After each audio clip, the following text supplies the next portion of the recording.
Salutations à chacune et à chacun, d'où que vous nous suivez. Nous vous adressons nos sincères salutations de Genève, du Grand Genève, de l'église de Réveil de Genève. Je m'appelle Jean-Mathias Coulange, je fais partie de l'équipe de prédicateurs de cette assemblée. C'est avec joie et aussi un honneur que j'ai le privilège de clôturer cette série sur l'épître de Paul aux Galates.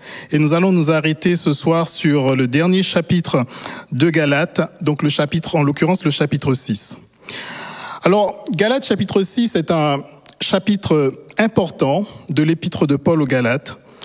C'est un chapitre qui contient de nombreux enseignements très pratiques sur plusieurs aspects de la vie chrétienne. En particulier, il y a un thème qui est assez central dans le chapitre 6 du livre de l'épître aux Galates, qui est le thème du vivre ensemble des croyants. Et plusieurs versets de Galates chapitre 6 mettent l'accent sur l'importance de la solidarité, de l'amour fraternel, de l'entraide au sein de la communauté chrétienne. Et Galates chapitre 6 nous enseigne que chaque membre de la communauté a un rôle à jouer dans le soutien et l'encouragement des autres.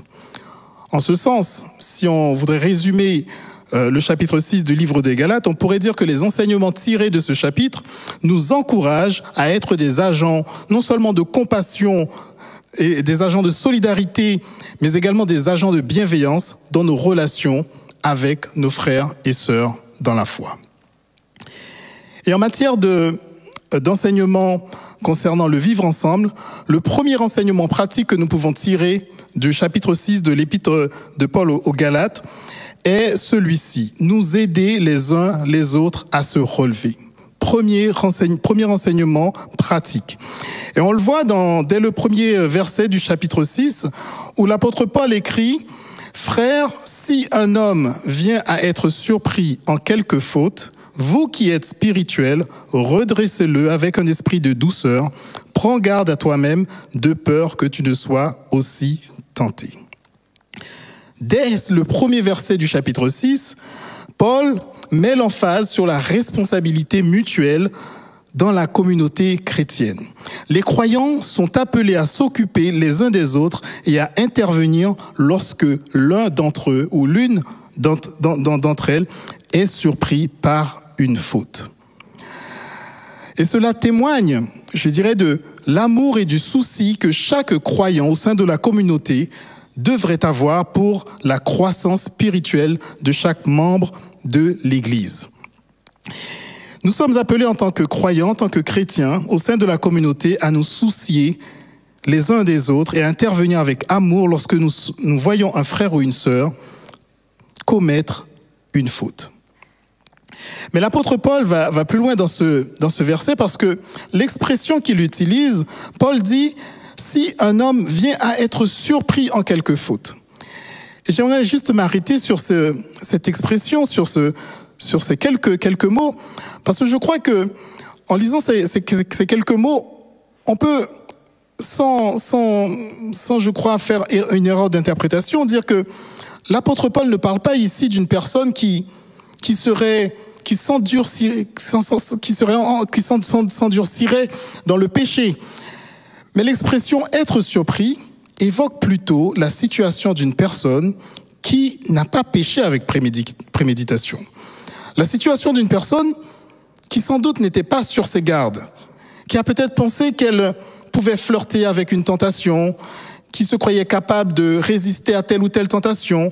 La situation d'une personne également qui a sans doute simplement essayé de vivre sa vie chrétienne par sa propre force. Quoi qu'il en soit, le verset 1er de Galates chapitre 6 nous dit que ce frère ou cette sœur qui a commis la faute au milieu de nous doit être redressé, doit être corrigé par un autre qui est spirituel, nous dit l'apôtre Paul. Alors, toute la question est de savoir, c'est quoi un croyant spirituel ? On pourrait dire que le croyant spirituel est celui qui est rempli de l'esprit. Mais si on veut aller plus loin, je crois que le croyant spirituel, et il y a plusieurs versets dans la Bible qui le rappellent, le croyant spirituel est aussi celui qui vit en accord avec les principes et les enseignements de Christ. Le croyant spirituel est celui dont l'action est guidée par l'amour, dont l'action est guidée par la compassion, dont l'action est guidée par la sagesse divine. Le croyant spirituel, c'est aussi le croyant qui a progressé dans le cheminement spirituel et qui a développé une maturité dans sa relation avec Dieu. C'est ça le croyant spirituel.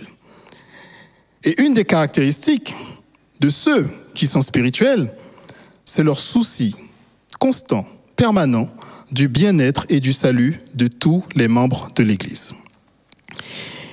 Ils n'ont pas cette attitude individualiste comme Caïn a pu l'avoir lorsque Dieu vient voir Caïn alors qu'il a assassiné son frère, et Caïn va répondre à la question de Dieu en disant « Mais où est ton frère ?» Et Caïn va dire « Mais suis-je le gardien de mon frère ?» Ceux qui sont spirituels sont ceux qui ont le souci constant de la croissance spirituelle des frères et des sœurs qui sont au sein de la communauté. Car ceux qui sont spirituellement forts ont la responsabilité d'aider ceux qui sont spirituellement faibles.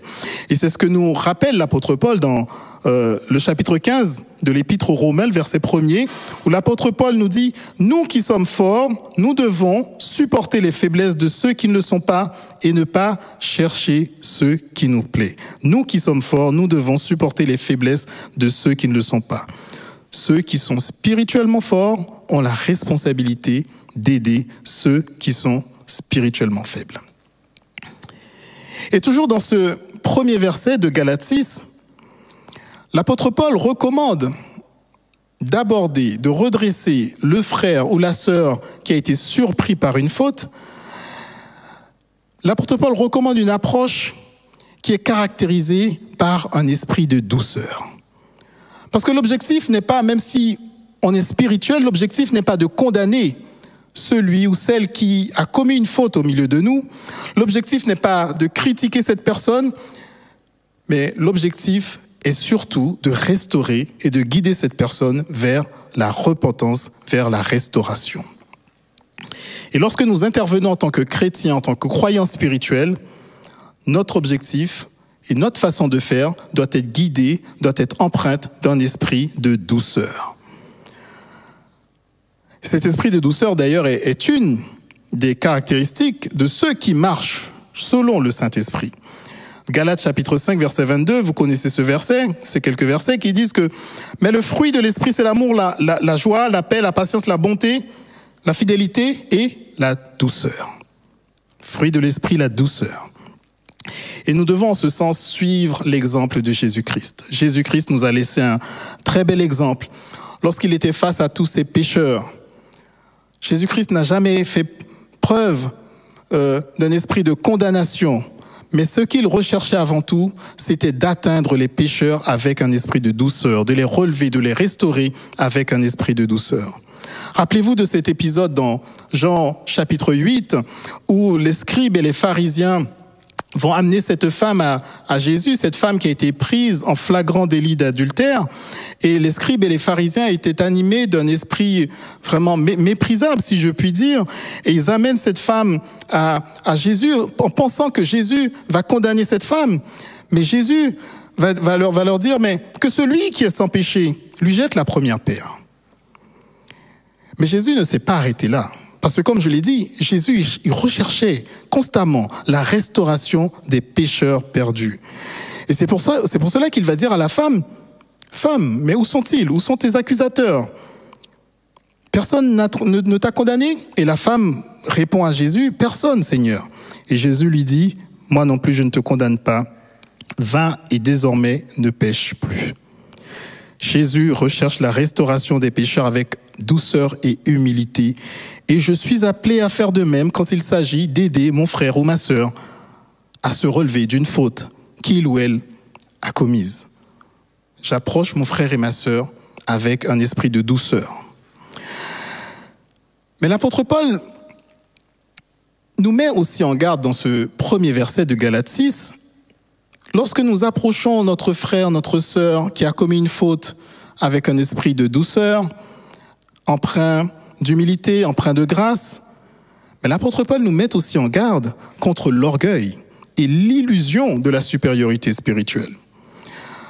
Le verset 1er de Galates 6 se termine par Prends garde à toi-même, de peur que tu ne sois aussi tenté.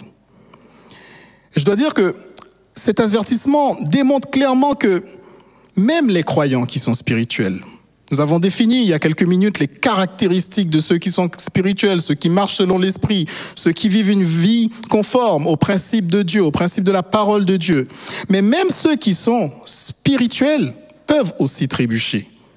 Car même si nous sommes des croyants spirituels, nous sommes faits de la même étoffe de ceux qui tombent parmi nous, de ceux qui sont tombés avant nous.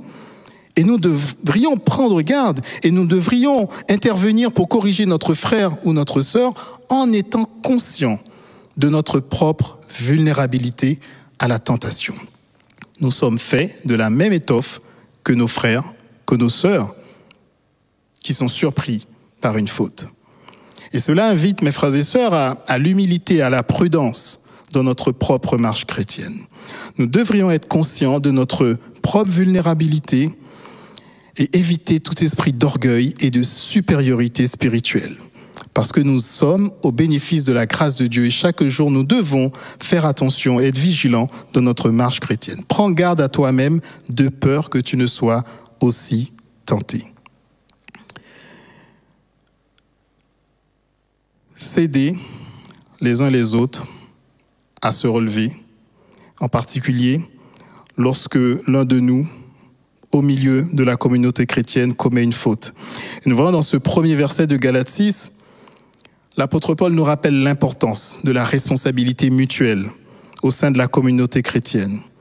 Lorsque mon frère ou ma sœur commet une faute, si je suis un chrétien, je suis un croyant spirituel, je suis appelé à intervenir pour le redresser, pour le corriger, non pas avec un esprit de condamnation, mais avec douceur, compassion, humilité, dans le but de restaurer mon frère et ma sœur, tout en faisant attention à ma propre vulnérabilité, sans esprit d'orgueil et de supériorité spirituelle. Le deuxième enseignement pratique qu'on peut tirer de Galates chapitre 6 en matière de vivre ensemble, en tant que chrétien au sein d'une communauté, c'est le fait de nous soutenir les uns les autres. Les versets 2 à 5 de Galates chapitre 6 nous disent ceci: « Portez les fardeaux les uns des autres et vous accomplirez ainsi la loi de Christ. Si quelqu'un pense être quelque chose, quoiqu'il ne soit rien, il s'abuse lui-même. Que chacun examine ses propres œuvres, et alors il aura sujet de se glorifier pour lui seul, et non pas par rapport à autrui, car chacun portera son propre fardeau. » Alors, j'aimerais commencer, avant d'entamer le commentaire de ces quelques versets, en disant que c'est vrai qu'en tant que chrétiens, nous reconnaissons que Dieu est la source de notre force. Et nous reconnaissons que c'est sur Dieu que nous devons nous décharger de nos fardeaux. C'est ce qui nous est rappelé dans le psaume 55, verset 23, où la version du semeur nous dit ceci: « Rejette ton fardeau sur l'Éternel, il prendra soin de toi. Il ne laissera pas le juste s'écrouler pour toujours. Rejette ton fardeau sur l'Éternel. » En tant que chrétiens, nous reconnaissons que la source suprême de notre force, c'est Dieu. Nous reconnaissons que c'est sur Dieu que nous devons nous décharger de nos fardeaux. Mais nous reconnaissons également que c'est sur Dieu que nous devons nous décharger de tous nos soucis. 1 Pierre chapitre 5 verset 7 nous dit: « Déchargez-vous sur lui de tous vos soucis, car il prend soin de vous. » Il est vrai donc que nous reconnaissons que Dieu est la source de notre force. C'est sur lui que nous devons décharger nos fardeaux, nos soucis. Mais il est aussi important, il est très important de noter que Dieu utilise souvent des frères et des sœurs au milieu de nous pour être ses ambassadeurs, pour aider ses enfants à porter leur fardeau. Et c'est ce que nous dit l'apôtre Paul. Lorsque l'apôtre Paul commence le verset 2 en disant « Portez les fardeaux les uns les autres », Paul encourage les croyants à être solidaires, à se soutenir les uns les autres, dans la foi, à porter leur fardeau. Et ça veut dire quoi concrètement? Concrètement, cela signifie partager les charges, les difficultés, ça peut être des difficultés émotionnelles, ça peut être des difficultés économiques. Nous sommes appelés à nous soutenir les uns les autres, à porter les fardeaux les uns des autres. Et en agissant de cette manière, nous accomplissons la loi de Christ. C'est ce que dit l'apôtre Paul, et vous accomplirez ainsi la loi de Christ. Et quelle est cette loi de Christ? Nous trouvons la réponse dans le chapitre précédent, dans Galates chapitre 5, verset 14, où l'apôtre Paul écrit en disant « Car toute la loi est accomplie dans une seule parole, dans celle-ci, tu aimeras ton prochain comme toi-même. » Mes frères et sœurs, j'aimerais vous encourager vraiment à ce que nous puissions être des chrétiens qui sont prêts à aider, à soutenir nos frères et sœurs qui traversent par toutes sortes de difficultés, toutes sortes de problèmes, quels qu'ils soient. Et nous devons être là, présents, pour les soutenir dans la prière, les soutenir par des encouragements, les soutenir par des actes peut-être de service, à les dépanner pour un service quelconque. Ça peut être aussi un soutien financier. Ça peut être aussi tout simplement être à l'écoute d'une sœur, ou d'un frère qui sont en train de passer par des moments difficiles. En faisant ceci, le fardeau de ma sœur, le fardeau de mon frère ne disparaîtra peut-être pas du jour au lendemain, mais son fardeau lui paraîtra beaucoup moins lourd lorsque je m'engage à l'encourager avec amour et compassion. Mais encore une fois, vous voyez dans ces versets 2 à 5 que nous avons lus, l'apôtre Paul revient sur un élément qu'il a déjà mentionné au verset 1. Il dit « Si quelqu'un pense être quelque chose, quoi qu'il ne soit rien, il s'abuse lui-même. » Et l'apôtre Paul nous met une nouvelle fois en garde sur l'illusion de l'importance personnelle, sur l'illusion de la supériorité personnelle. Si Paul insiste sur ce point, s'il revient une nouvelle fois sur ce point, je crois que c'est parce que bien souvent, je me suis rendu compte que l'une des raisons pour lesquelles, en tant que chrétien, on ne se soucie pas d'aider les frères ou les sœurs en Christ, est que des fois nous nous sentons tellement supérieurs spirituellement parce que notre frère est tombé, notre frère est dans le besoin, nous nous sentons supérieurs spirituellement, alors nous disons que maintenant je ne vais pas aider ma sœur, je ne vais pas aider mon frère. Mais en réalité, mes chers amis, nous sommes tous dépendants de Dieu. Et nous devons reconnaître que nous avons tous besoin de la grâce de Dieu et que tôt ou tard, nous avons besoin de nous aider mutuellement. Et ensuite, l'apôtre Paul, c'est pour cela que l'apôtre Paul, du coup, dans cette lancée, il va inviter les Galates et par extension les croyants que nous sommes aujourd'hui à un examen personnel. Que chacun examine ses propres œuvres et il aura sujet de se glorifier pour lui seul et non pas par rapport à autrui, car chacun portera son propre fardeau. Alors bien que nous soyons appelés à porter les fardeaux les uns des autres, Paul souligne un point très important dans notre marche chrétienne. Il met en évidence un point très important, qui est celui-ci, que chaque chrétien est responsable de porter son propre fardeau. Cela veut dire quoi concrètement? Cela veut dire que nous avons des responsabilités qui nous incombent individuellement devant Dieu. Et nous serons comptables des choix que nous faisons.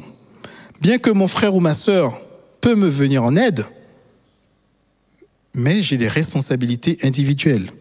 Et je dois prendre mes responsabilités au sérieux. Je dois examiner mes propres actions. Je dois examiner mes propres choix. Je dois examiner mes propres motivations à la lumière de la parole de Dieu. Car, ultimement, chacun portera son propre fardeau, même si je reçois de l'aide de mon frère ou de ma sœur lorsque je passe par des moments difficiles.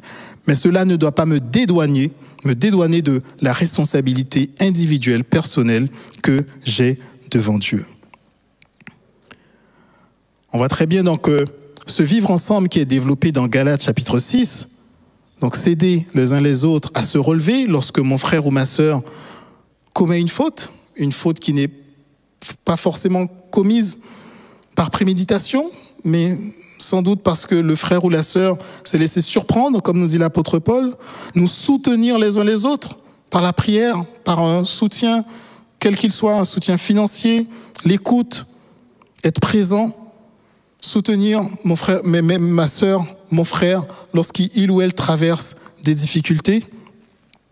Et le troisième enseignement pratique que nous pouvons retirer de Galates chapitre 6 en matière de vivre ensemble dans la communauté, c'est pratiquer le bien envers tous et en toute occasion.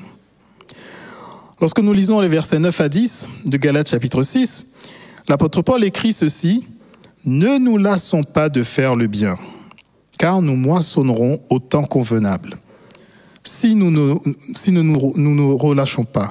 Ainsi donc, pendant que nous en avons l'occasion, pratiquons le bien envers tous et surtout envers les frères en la foi. » Ne nous lassons pas de faire le bien.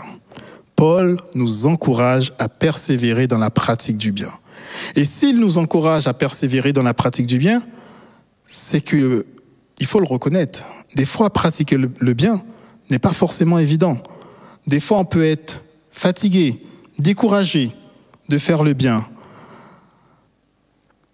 Mais l'apôtre Paul nous encourage à pratiquer le bien même lorsque les situations sont difficiles.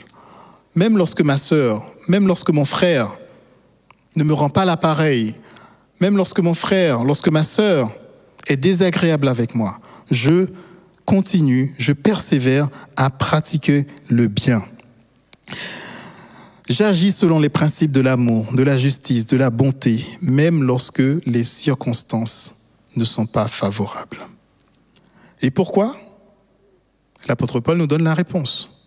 Car nous moissonnerons au temps convenable. Et cette allusion à la semence et à la récolte, l'apôtre Paul a déjà fait cette allusion dans deux versets plus loin, dans les versets 7 et 8 de Galates chapitre 6, où l'apôtre Paul écrit « Ce qu'un homme aura semé, il le moissonnera aussi ». Et si Paul utilise l'analogie de la semence et de la récolte, c'est pour illustrer le principe de la rétribution divine. Et tout comme un agriculteur qui récolte ce qu'il sème, nos actions ont aussi des conséquences qui nous reviennent. Et l'apôtre Paul, en utilisant cette analogie agricole, nous enseigne que celui qui sème généreusement, récoltera la générosité. Celui qui sème avec parcimonie, il récoltera tôt ou tard aussi avec parcimonie. Et pour nous, c'est un appel, en tant que chrétiens, à donner, à semer de manière désintéressée, à partager nos ressources de manière désintéressée, à nous investir de manière désintéressée dans la vie des autres croyants qui sont au milieu de nous. En semant l'amour, en semant la bonté, en semant le soutien, nous récolterons les bénédictions qui sont prévues par Dieu pour nos vies, mais au temps convenable. L'apôtre Paul lance aussi un appel à saisir toutes les opportunités. Il dit, pendant que nous en avons l'occasion, toutes les opportunités qui se présentent à nous doivent être des opportunités à saisir pour pratiquer le bien. Pratiquons le bien envers tous. Pratiquons le bien envers tous. Il ne s'agit pas de pratiquer le bien envers celui ou celle qui est gentil, qui est sympathique avec moi. Mais pratiquons le bien envers tous, même envers ceux qui sont désagréables. Nous devons être disposés à exercer la bonté, la compassion et l'amour envers tous ceux qui croisent notre chemin. Et ce, indépendamment de leur statut social, indépendamment de leur origine ethnique, indépendamment de leurs croyances. Mais l'apôtre Paul met l'accent sur une attention particulière que nous devons porter aux frères et sœurs en la foi.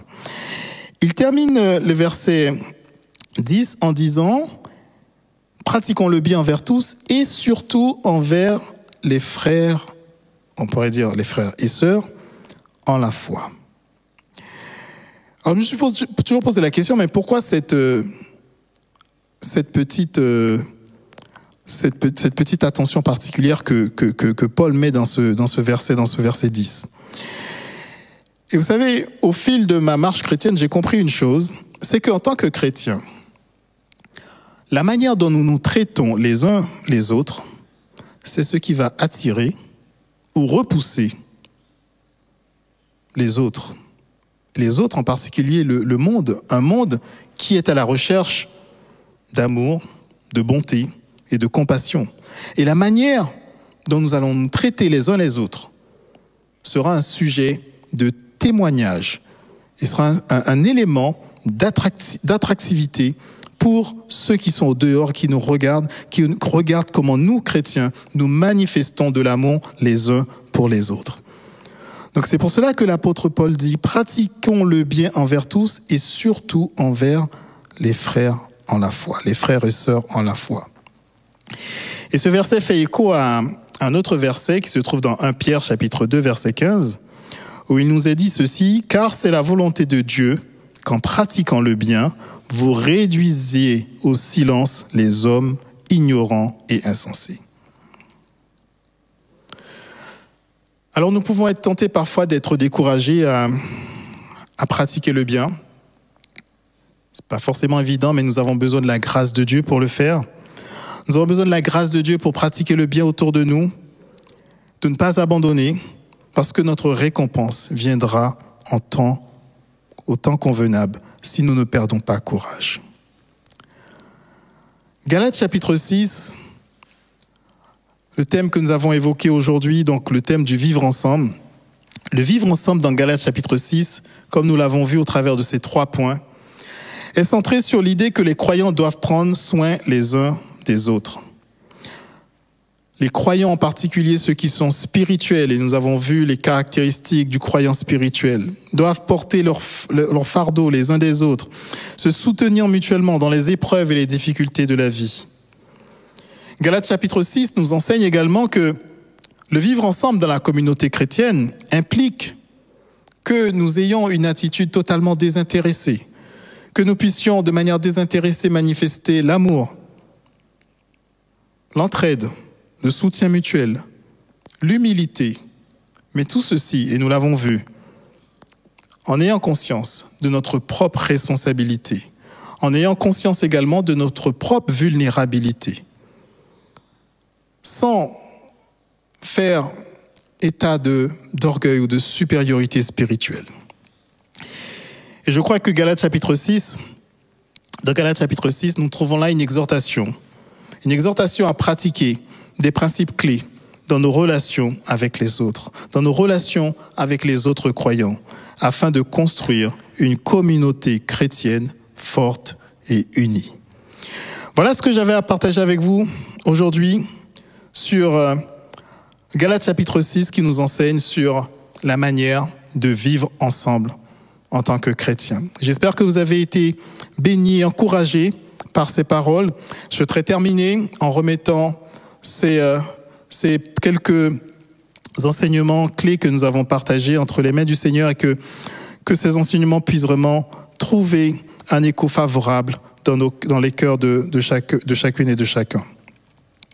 Seigneur Dieu, nous te remercions, nous te glorifions. Merci pour ton amour, merci pour ces enseignements sur l'épître de Paul aux Galates que nous clôturons. Merci parce que nous clôturons ce chapitre 6 où tu nous rappelles vraiment sur le vivre ensemble, où tu nous rappelles sur la nécessité en tant que croyants à être prêts à aider notre prochain, à aider notre frère, à aider notre sœur qui peut-être tombe par soit négligence spirituelle ou qui s'est fait surprendre par une faute. Mais de nous, Seigneur, vraiment à être ce soutien dans l'humilité et à être nous-mêmes en faisant attention à notre vulnérabilité. Et de nous également à nous soutenir les uns les autres par différents moyens.